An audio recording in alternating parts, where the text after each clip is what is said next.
Hey everyone, real quick, before we get started, I want to tell you about my newsletter, Build Something Weekly. It is a free weekly newsletter. I send it out every Monday, and it includes the latest takeaways from the week's episodes, top stories that I've come across, my content, tips, tricks, tools, and more. And I've got to say, I feel like I've fallen into a really good groove with this newsletter. I'm excited with the content in it. I'm excited with the interactions I'm getting from people who are currently on the mailing list through clicks and writing and things like that. And I've even introduced a new section or a new newsletter that's part of it called the Friday Toolkit, which is monthly.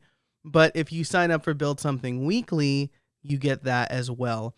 So if you are interested in getting this totally free, totally weekly newsletter, you can head over to howibuilt.it/subscribe. That's howibuilt.it/subscribe to sign up today.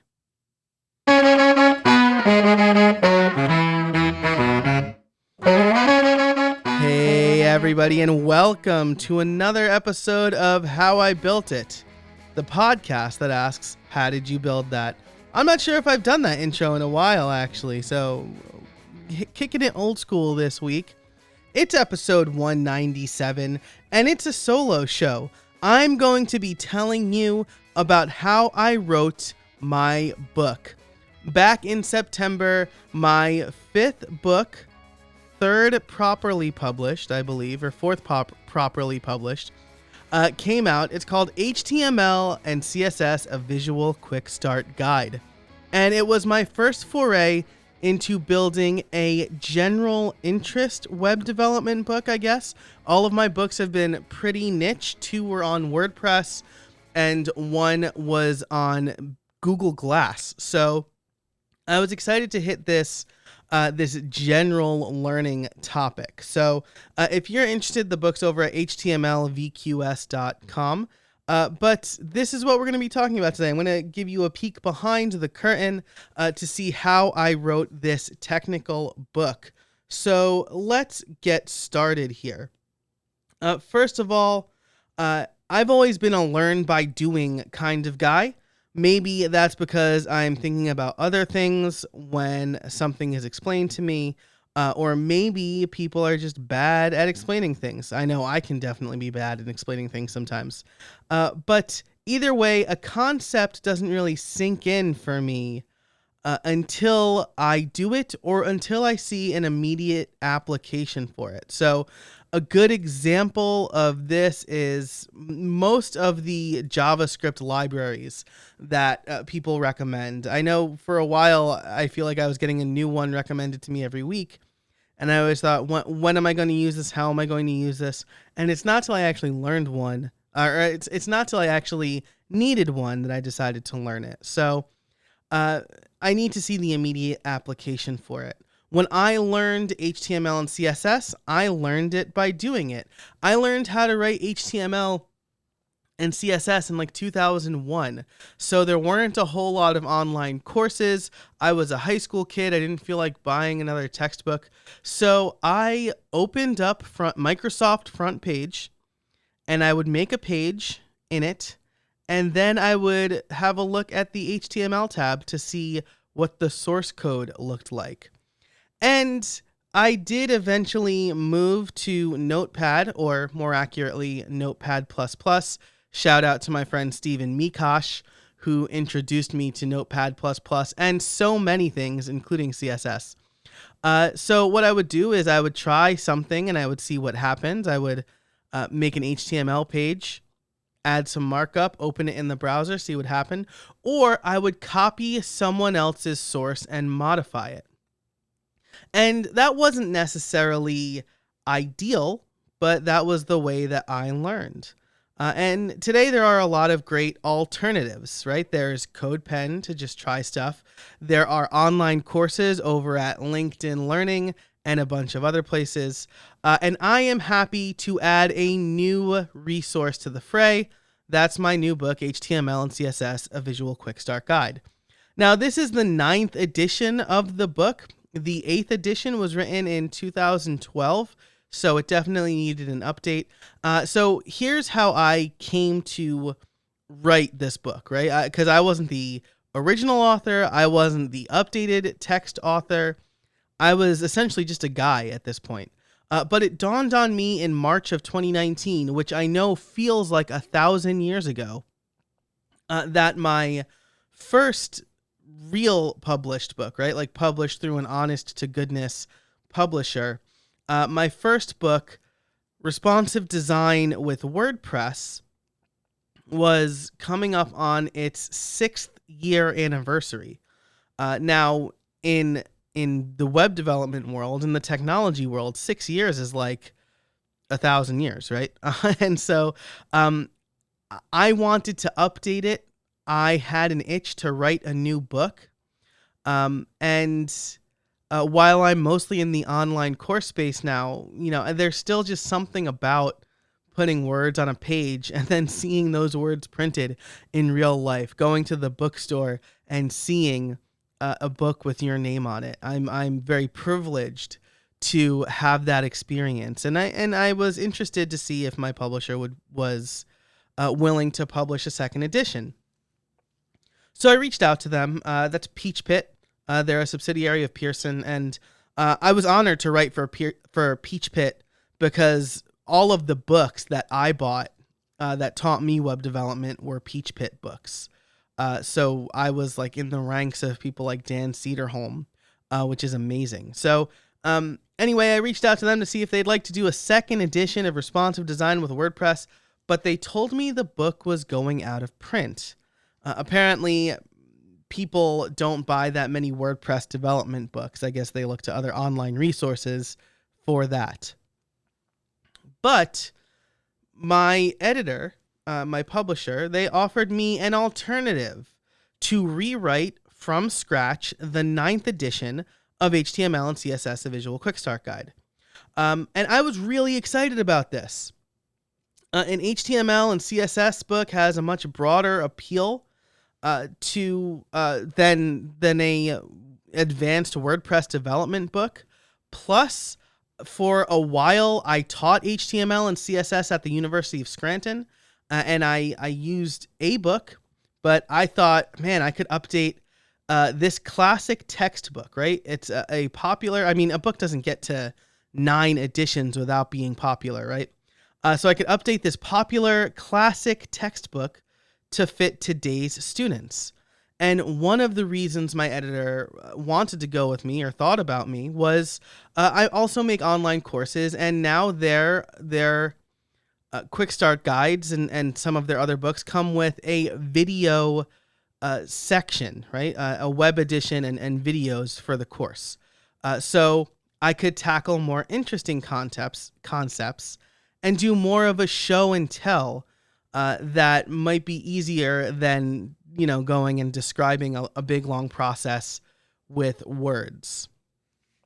So I agreed, and then we had to get into a couple of things before I could actually start writing. The first is, for many publishing companies, or for many content creation companies, really, the original author is generally offered first right of refusal. So that means in order for me to rewrite this same title from scratch, they would have to go to the previous author and get their approval or their refusal, really. So they had to offer the previous author the opportunity to rewrite the book first, right? Because a couple of things are happening here. First of all, if I wasn't writing it from scratch, the way the royalties are set up is I would essentially split royalties with the original author if I was just working off his or her work.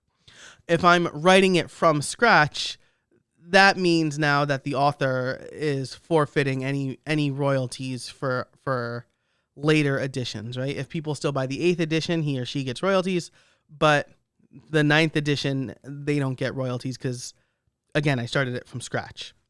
And the previous author did not want to do the 9th edition.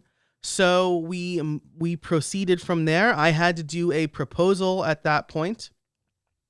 Because I was working off of an 8th edition, I had a general idea of what I was going to be writing, but my editorial team kind of said, make it your own.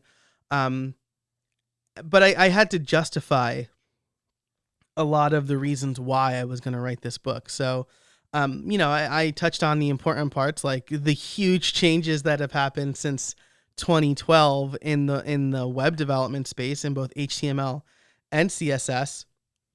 In the browser space, there's been a big focus again on performance, on accessibility and things like that. And I wanted to touch on those things in the book as well. So there was a lot to cover. I also had to look at the competition. Now, the main competition and the book that I taught from when I was teaching at the University of Scranton was actually HTML and CSS by John Duckett. I think that's a really nice visual book. It's definitely what I've come to learn in writing my book is that it's definitely more of a teacher's aid, in my opinion. I think it's more of a teacher's aid than it is I'm a person who wants to be self-taught. Because yes, there are a lot of graphics and it explains things really nice, but there aren't deep explanations in it. I think in this book, my book, I do some more explanation, mostly thanks to my editor. But so that was the first process, or that was the first step, right?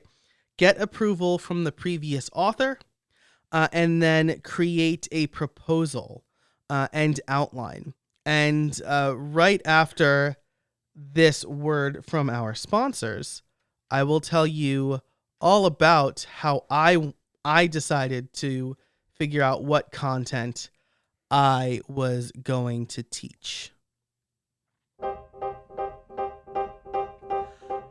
I am so excited to let you know that this episode is brought to you by ConvertKit.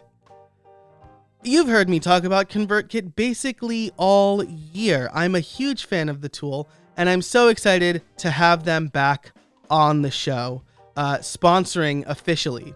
So ConvertKit, if you don't know, is a newsletter and mailing list software, but it's a lot more than that. ConvertKit helps entrepreneurs like you turn your side hustle into a full-time career by growing your audience, promoting your business, and building a meaningful relationship with your audience in a fraction of the time it used to take. And I can totally vouch for this. When I signed on to ConvertKit in 2018, I knew nothing about my audience, and I would just kind of send them random things. But ConvertKit helped me know and understand my audience a little bit better. You can showcase your products and upcoming projects by building custom landing pages in minutes, saving time to help you focus on taking your business to the next level. And this is great, right? You can create a simple landing page with an opt-in for your mailing list. You can even point a custom domain to it, and you don't have to worry about building out a full website just yet. This is all included in ConvertKit's free plan. Plus, their email designer helps you create beautiful, simple emails that help you build your brainchild into a brand. I absolutely love ConvertKit and all the tools they have to offer. I've created sequences to help me automate some of my emails, but also keep me in contact with my listeners or my readers. I use automations to make sure that I sort out all of my subscribers in the right way so that they're only getting the stuff that they want.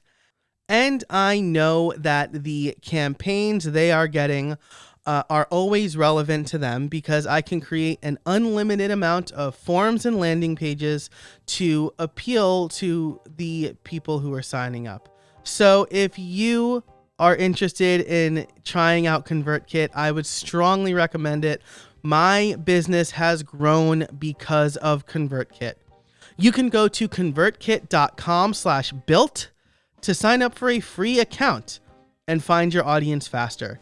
That's convertkit.com/BUILT. Sign up for ConvertKit today and start growing your business. And now, back to the show. Okay, so we have gotten the approval from the previous author. We have the proposal done. And my next step for writing this book was to create a mind map. And I used an app called MindNode for that. And that's because HTML and CSS are such vast topics.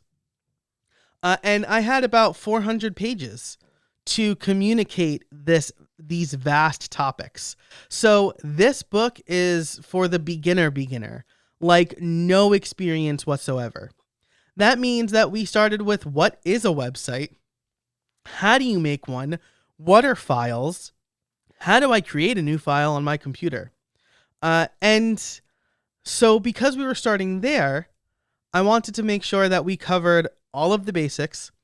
I wanted to make sure that I didn't get in the weeds with any one topic.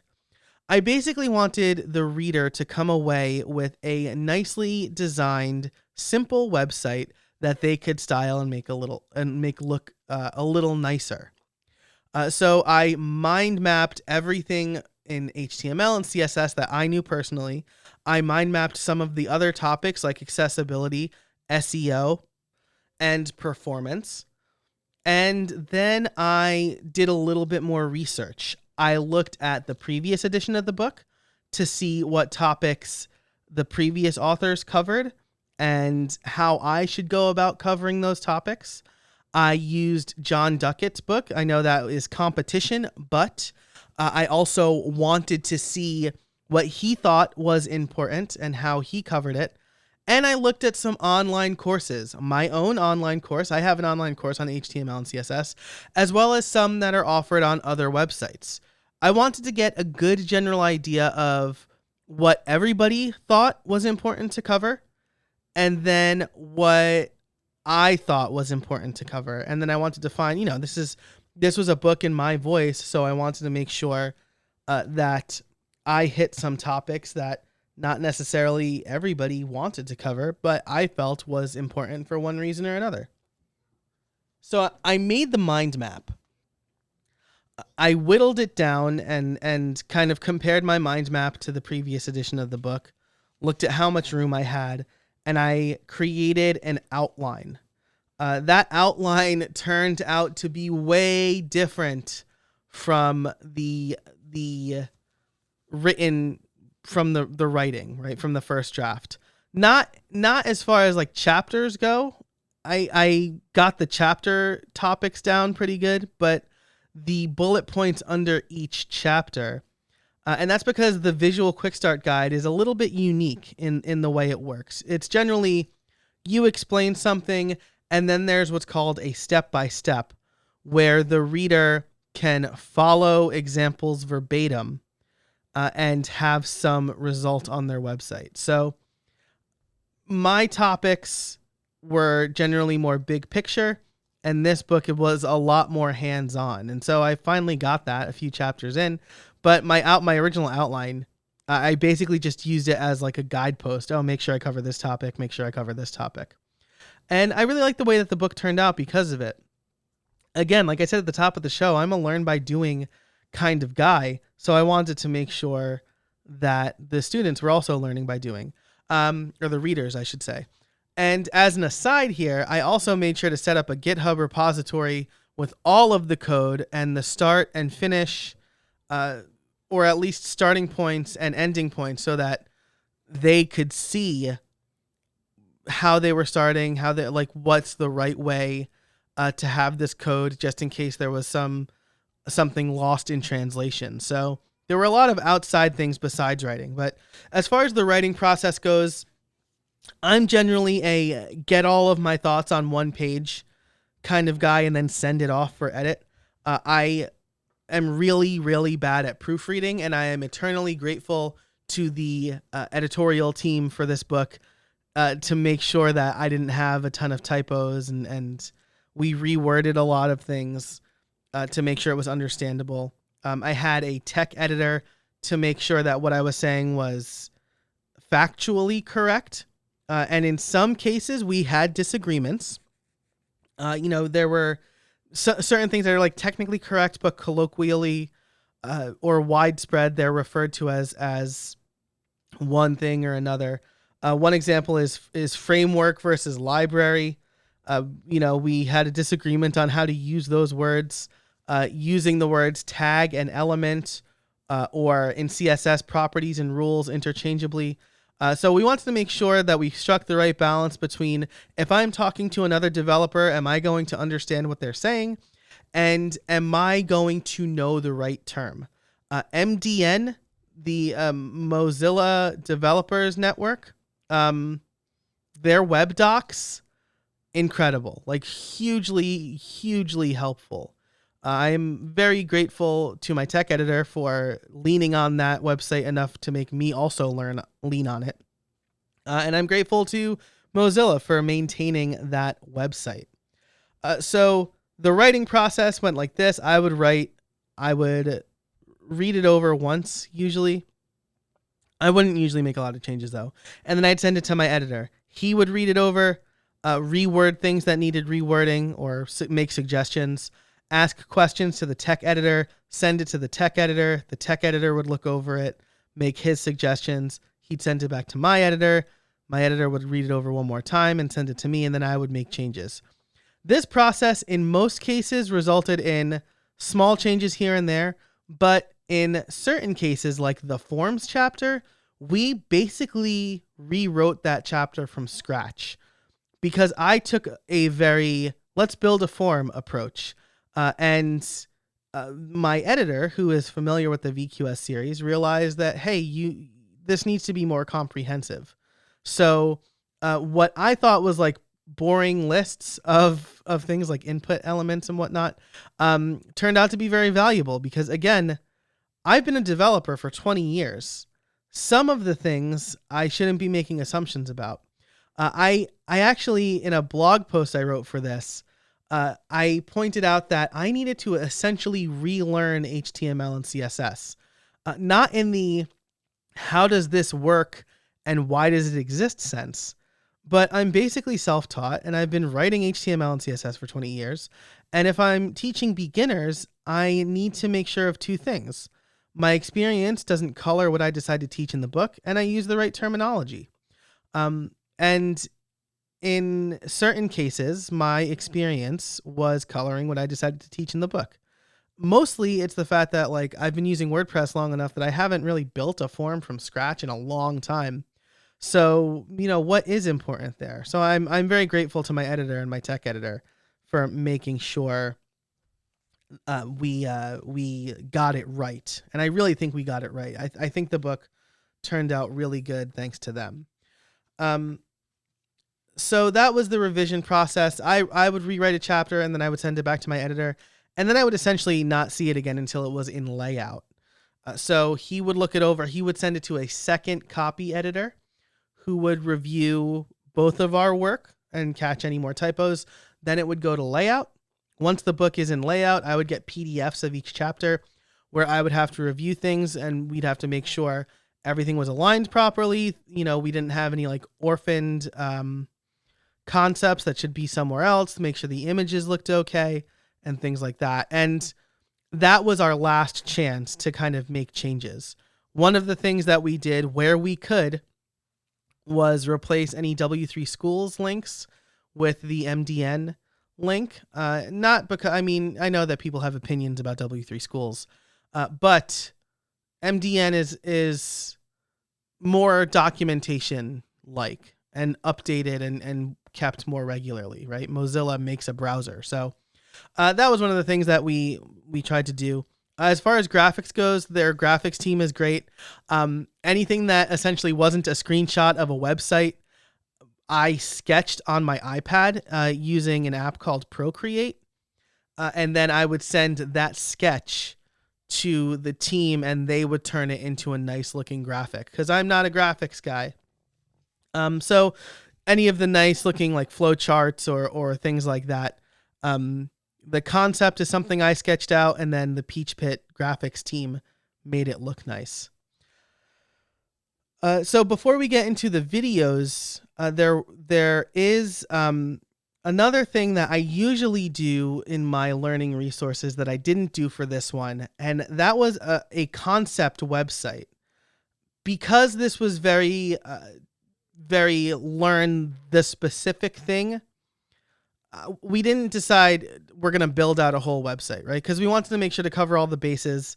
And I honestly didn't want to like shove certain concepts into a website, like definition lists, for example, or I should say description lists, right? That was one of the things that I had to change and readjust. Before HTML5, they were called definition lists, but now they're called description lists, which are more semantically correct, right? We're not just creating like dictionaries here. Description lists can be used for all sorts of things, but I didn't want to have to come up with specific content just to make sure I got every HTML tag in here done. So we leaned heavily on certain concepts, actually, like I tried like a space motif in one chapter. I did a baseball motif in another chapter. And then when we got to the CSS part, we did have a page that we worked, a concept that we worked more closely with. And it was styling a Sherlock Holmes short story. But for the most part, I didn't have a full concept site that we built out from start to finish. I just didn't feel like that was the right fit for this particular book. My online courses, generally, yes, there is a better fit there. But for this book, I thought that it would be too contrived. I thought that it would be too, I thought that I would be like shoving a square peg in a round hole. So that was the full book process. I'll finish that up and then we'll get into the videos. But first, a word from our second sponsor. This episode is brought to you by Hostinger. Hosting is a dime a dozen these days. With lots of places claiming to be optimized for platforms like WordPress while also being affordable. But they don't deliver on that promise. Hostinger does. I recently started using Hostinger for a personal project, and I was blown away by how easy the setup process was, how affordable their packages are, just a few dollars a month in most cases, and they offer the best price-quality ratio I've seen, and I have used tons of hosting companies.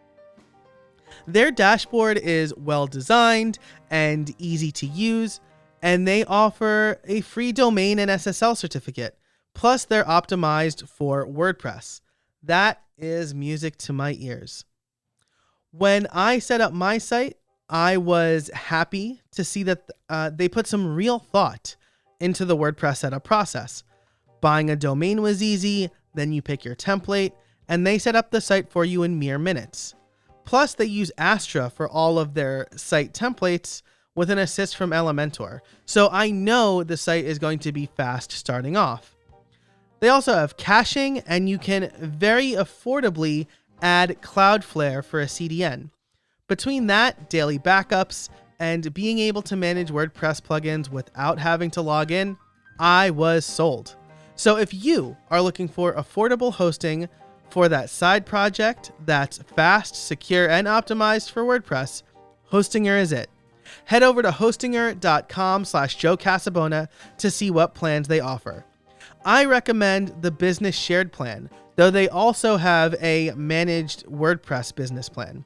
And for whatever you decide to go with, you can use the code Joe Casabona for an additional discount. That's hostinger.com/Joe Casabona and the code Joe Casabona at checkout. So if you want affordable, good hosting, check out hostinger.com/Joe Casabona. And now, back to the show. So once I reviewed the final layouts, it went to print. And I have the book in my hands. Now, again, I love the way it turned out. But when I was done reviewing all the layouts, I wasn't done. I still had to record and edit about 100 videos.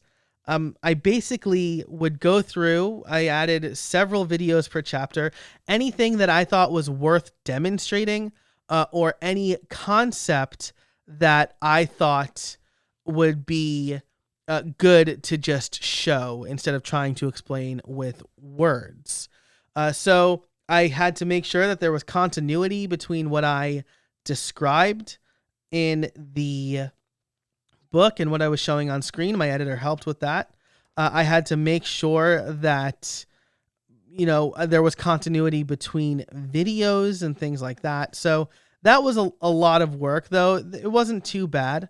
There was at one point I showed the name of a file, or the file system, the username, and it turned out to be one of my book's competitors. So I had to make sure to change that. But aside from that, the creating the videos and editing them, I think it went really well. It was a lot of work over a short amount of time, but we got them all done in time for launch. And I'm just really happy with the way the book turned out. So the two challenges I face even now, right, as the book is out and being reviewed, it got a bad review, like a kind of a mean review, to be honest. But I really can't let that sort of thing get me down. I know that some people have certain expectations. This reviewer seems to already have known HTML and CSS. So, maybe his or her experience is colored by the fact that they already know these things. But my two challenges now are capturing customers who buy the book and adding them to my mailing list, and then promoting the book.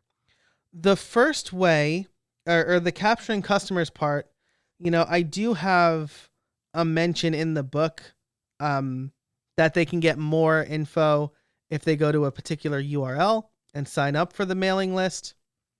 So, if they make it that far into the book, then they'll maybe want to join. Promotion has been tough because I've been promoting a lot of things all at the same time. In the new year, I plan on messaging a lot of college professors who might be looking for a new book to teach in their classes. So, one of our goals was to get the book published by July, so that we could do that for the upcoming semester. But, with the global pandemic, and there were certain delays in production on my side and on their side, and finding a tech editor and things like that, we just weren't able to do that. So that's really my next big goal. I also want to reach out to other publications, send them a copy, see what they think, get testimonials and things like that. But there's a lot going on in my world right now, and promoting the book is part of it. So that's just another challenge I have to tackle. But that's it for this episode. If you have specific questions about the book writing process, let me know. I'd be happy to answer them. You can find links to the book and our sponsors and everything that we talked about here today over at howibuilt.it/197. I want to thank Hostinger and ConvertKit for sponsoring this episode. Honestly, I think they're a good 1-2 punch to get your maybe your new business or a side hustle off the ground quickly and affordably. So definitely check them out. Let them know I sent you. Say thanks. If you liked this episode, give it a rating and review. Make sure to sign up for the mailing list. I'm giving you too many calls to action. Here's the one call to action for you. If you want to learn more about this episode and say thank you to the sponsors and sign up for the mailing list, you can do it all in one spot. howibuilt.it/197. Thank you so much for listening. And until next time, get out there and build something.